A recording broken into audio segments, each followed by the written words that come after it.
Borderlands has to be one of my favorite gaming franchises ever. One night I was scrolling TikTok bored as while your grandmother, you see a little meme over there? This woman here, she was rubbing on my chest and I somehow stumbled upon the creator Trevor Man. So I pondered the idea of playing through the series for fun at first. No streams, TikToks, nor YouTube, just me and Borderlands. Then I said I might as well rank and review every Borderlands title from numero uno all the way to Tiny Tina's Wonderlands. Now we are here. This is how we're gonna structure the video. I'm gonna go in order from the worst game all the way to the best, reviewing each and then placing them in their respective spots. So kick back, relax, and let's get into.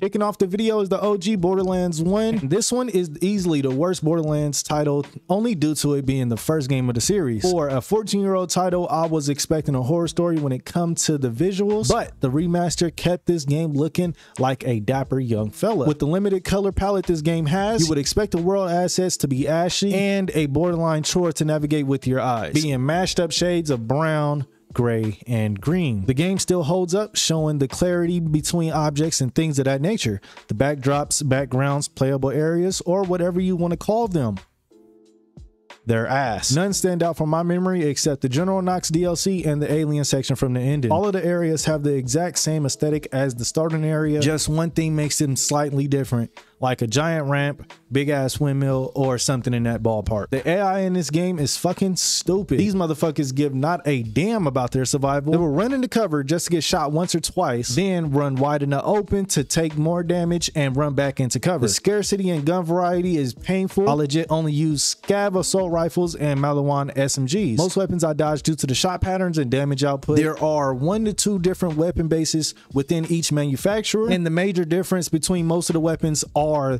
the paint jobs and scopes. Alongside the remaster, they introduced 6 new legendary items. Gearbox, please listen closely. In the next Borderlands title, I beseech you, bring the weapon proficiency back. A system that encourages you to use your favorite weapons to increase damage, accuracy, and reload speed. Bro, the special abilities in this game are fucking horrible. Roland has a turret that only has a 180-degree radius. Brick punches things, Lilith runs fast, and Mordecai throws a fucking bird. They ask you how you are, you just have to say that you're fine when you're not really fine. The skill trees are extremely simple, with each column containing 4 rows and the only split upgrade options being in the first 2 rows. I absolutely adore when developers add quality of life changes when it comes to remastering their games. They added auto money and health pickups, an on-screen mini-map, the option to lock weapons to prevent accidental selling when at the vendor, and an FOV slider that goes up to 120. This is the game that gave us some of our favorite side characters like Scooter, TK Baja, and Crazy Earl, but only the cookie cutter version of them. They get to flex their superiority in the next game.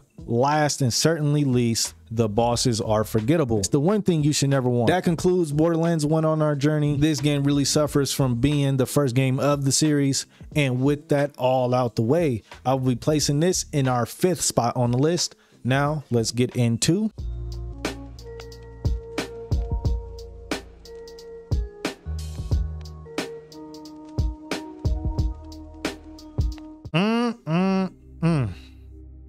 What a damn shame. Borderlands the prequel just had to follow the formula to making likable characters set in the previous 2 games. Visually, the blue, black, and white scheme is okay. I mean, it's space. How interesting can you make a dark void of nothingness? Not gonna lie to you, this game has the worst playable areas in the series. Yes, even worse than the first. Most of the places you go to are middle space bunkers, but I do have to give them props on the last boss area. By far my favorite spot in the series. They added 0G gravity in this game. It is fun, but I feel like them going in that route, they slowed the gameplay down drastically, which really grinds my gears. The new laser weapons have been added. Some have the shotgun spread, which make them a welcome addition in my book. A couple elements tagged in and out, ice being the new addition, which is hands down the best element in the game. Slag has been removed. The fire is useless in this vacuum of space, which is realistic, but something I couldn't get jiggy with, which is why I cast the element away like a prom night dumpster baby. This is the first game in the series that has AI dialogue that changes depending on your character. They have these things called neural backlogs, which are audio tapes that inform us how the characters found their way working with Handsome Jack. Also, this game has the worst side characters. Most of them are just yap stations, just talking for drawn out durations of time. The small enemies now ride newly introduced Skag variant enemies. This is my personal pick for the best boss fight. You start off fighting him in a small nimble stage, and he has moves that change after each mini stage is defeated. Rinse and repeat for his second form. The main reason I like this boss a lot is his moves aren't extremely predictable on the first go around. Just as you thought you killed him, his health will fill right the fuck back up,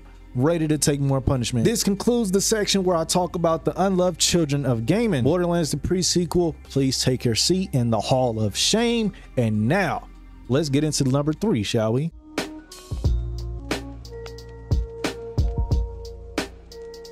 Bunkers and Badasses DLC turned full-fledged spinoff lands in our 3rd spot, which was a tough choice for me because this game is just that good. But unfortunately, here we are. In this game, you are playing the Bunkers and Badasses tabletop game introduced in the Borderlands II DLC, where you embark on an epic adventure full of whimsy, wonder, and high-powered weaponry. Creating your own hero, you are in charge of taking out the Dragon Lord. With this game being the newest of the franchise, it's obvious the game would look great. But God damn, this game is so damn smooth and vibrant. The cell shade outlines disappear in certain areas. The playable areas and particle effects are just perfect. My only complaint is that there is a weird fascination with pirates in the middle of the game that gets visually draining. The base game is Borderlands 3 with a couple of changes, which are a dark magic element that steals light. They added an armor slot and a spell book that passively increases stats. Also, the spell book can take place of your grenade in case you want to get into that. Interchangeable classes that include 2 mage classes, 2 melee classes, and 2 summoner classes. The build combinations are fucking out of this world. I hope they bring this back in some form later. The new level cap is 40, and I had to save the best for last: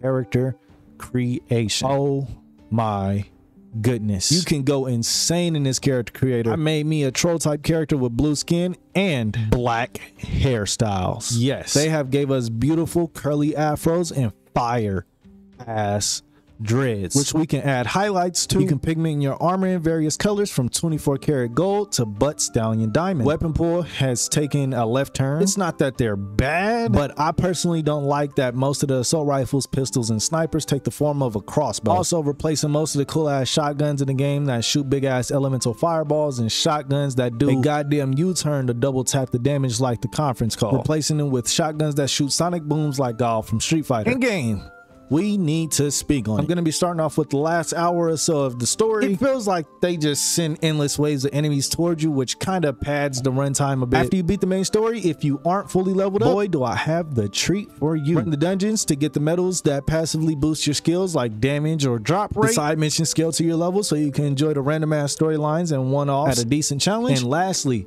jump into the challenge dungeons. From the easy to hard basic challenges to the weekly rotation dungeons that provide numerous amount of buffs and debuffs to keep the players on their toes. In my opinion, they took a better approach to the character dialogue in this game. None of that over talkative cringe shit they had in the pre-sequel and Borderlands 3. I feel so ashamed to have to place this in the 3rd place, but at least you made the board of winners. Now we have to talk about the game I placed over this one. Taking the silver trophy is Borderlands 3, 7 years after the events of Borderlands 2, which is the best game in the series, but I'll keep the goblin to a minimum for now. The Calypso twins form the children of the vault, and y'all know how this goes. It is up to you to take them down. Visuals, let's talk about them. They look the best with Tiny Tina following suit, of course. Places like the Handsome Jackpot Casino Station, the futuristic city Promethea, and Pandora, which has received a bit more love since we've last seen it. Most of your favorite legendary weapons got a huge overhaul visually, so let's take a look at the bit. So here it is in Borderlands 2. Now let's take a look at Borderlands 3.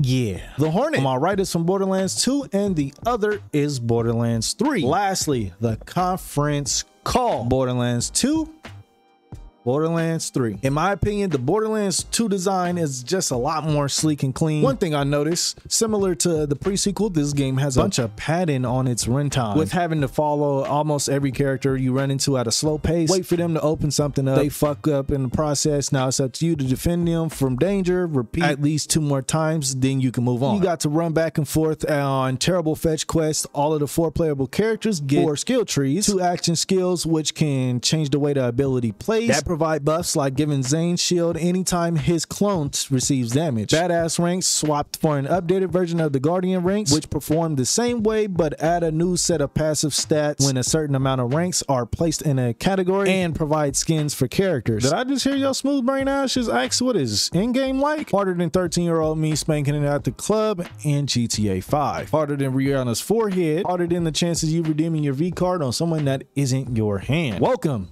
to Mayhem mode. It's the same damn game, just way more difficult. The levels go from 1 all the way to 11 and increase the enemy stats while providing you with more experience, currency, and loot chance. 4 additional DLCs that provide 4 to 6 hours of gameplay. I'm sure you'll enjoy the hell out of your time till you get talked to death. That is another close chapter in our search for the best Borderlands game. Now, let's get into the final one. Why don't we? Yeah, damn. This is the best game out of the series, hands down. It took the base bland meal that was Borderlands 1, turned it into something Keith Lee would approve of. In this game, Handsome Jack and the Hyperion Corporation are on a mission to unlock the vault containing a powerful creature called the Warrior. You know what I noticed this game has that the others don't? Snow. Lots of it. Even though this game isn't as saturated as a Mr. Beast thumbnail, it's still vibrant. They took out the moving images from the OG loading screens, but added a spinning display of a random gun in the game. One of my biggest frustrations with the other games in the series is the iron sights. Even though the characters are just updated versions of the original, they still have the most fun abilities throughout the series. The skill trees are a lot more fleshed out. Instead of giving you shit like crit chance, they provide 2 to 4 alterations per tree, like adding gun zerking while down, auto reloading after each kill, and excess damage after a kill gets transferred to the next enemy shot. The weapon progression system has been removed in favor of the badass rank, which provide a more specific min-maxing part of building your characters. What's dead ass insane is that you had to get a second player to transfer weapons to other characters in the original, but don't worry, Borderlands 2 added a secret stash. Even though it was only 4 to 6 items, it was better than not having it. A bunch of gun bases and manufacturing changes. All of the weapons got 2 to 3 different weapon bases added, with skins, functionality, and attachments being the main changes. The Atlas, SNS munitions, and Iridium manufacturers being scrapped in order to bring in the Bandit brand. The side quests are extremely special in this game, with more than half having some type of Easter egg attached to it, like Lord of the Rings, where you had to take a ring from the starting area in the game all the way to the Iridium Blight and toss it in the lava. TMNT, where you find 4 of the rat enemies dressed in similar attire with names that resemble the turtles. You can go on and on about this, but yeah, it made the side quest a bit more interesting to traverse through. I don't know if it was due to me playing as Salvador, but the Warrior was way easier to take down than the Destroyer from the original. The Bandit variants are fleshed out more. You got Goliaths, Nomads, and even mini versions of both. With some even taking up elements like fire and shock, which increases resistance to said elements. All of the characters have some type of comedic tone to their personalities. You got talents. You got Tannis, who but Jesus, nigga, read, nigga,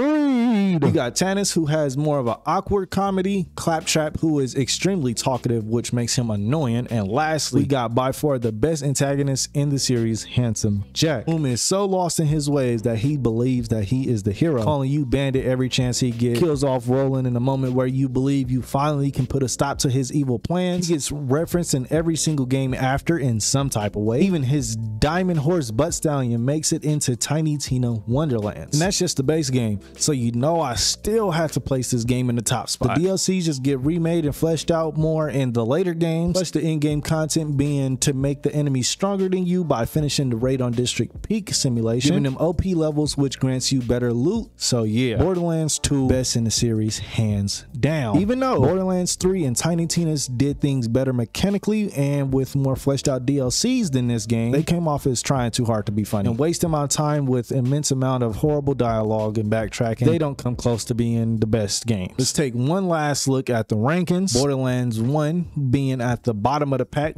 due to it being the first game. Not bad, but didn't age well. The pre-sequel following, which is overly cringe and just a bad Borderlands game, still better than the OG though. Tiny Tina Wonderlands in third, only losing due to the lack of replayability. Borderlands 3 taking the silver, being slightly more content heavy than the third spot, and with Borderlands 2 being the GOAT.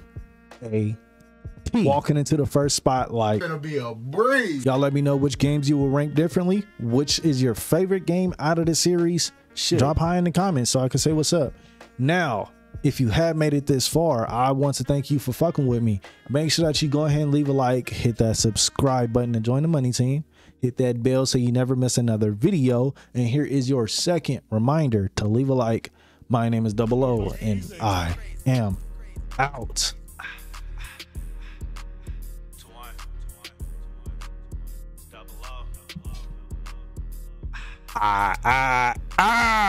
Yes sir. Hold on baby, hit the pug on, do you dance on it? Bust it down baby, let me see, spread them legs, let me see what you got. Do your job, I got a check for you. Throw a couple bands, put in work, I got some more for you. Slow it down for me, drop it down, go get wild for me. Smile for me, bend it over, go and touch your toes for me. Pause for me, get the can, baby, do a show for me. All money, if you clean and good, I got a note for you.